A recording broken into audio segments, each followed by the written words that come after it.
লেখো 200 পৃষ্ঠা সমান 100 পাতা। 100 প্রতি পাতা কাগজের, তাহলে 1 পাতা।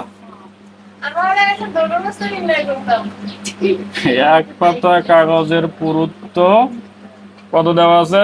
0.1 মিলিমিটার। তাহলে এখানে পাতা কয়টা? 100টা। তাহলে 100 পাতা কাগজের পুরুত্ব 0.1 গুণন 100 সমান 10 মিলিমিটার। 10। বইয়ের দৈর্ঘ্য দেওয়া আছে সেন্টিমিটারে, প্রস্থ দেওয়া আছে সেন্টিমিটারে।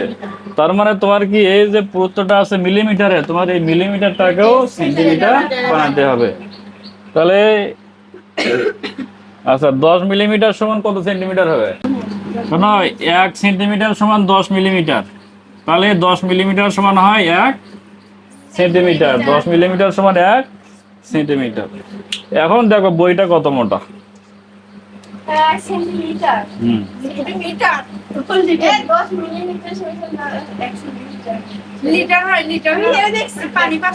এখন বইয়ের দৈর্ঘ্য কত দেওয়া আছে? বইয়ের দৈর্ঘ্য 25 সেন্টিমিটার। তাহলে বইয়ের প্রস্থ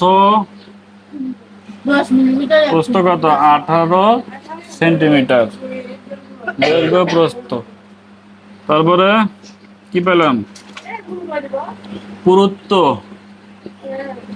পুরুত্ব 1 সেন্টিমিটার।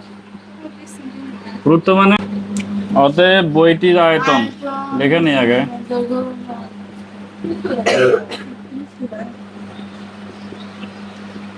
দৈর্ঘ্য গুণন প্রস্থ গুণন উচ্চতা। উচ্চতা মানে এখানে পুরুত্ব। তাহলে 25 গুণন 18 গুণন 1,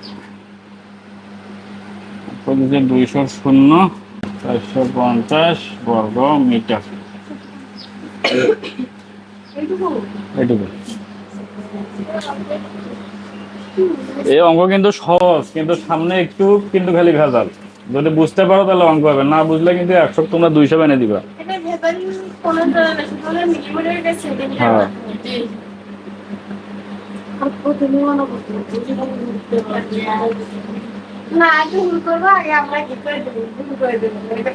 ওই জায়গাতেই তো, ওখানেই তো ভুল হবে সবারই, না বুঝলে ওখানে ভুল।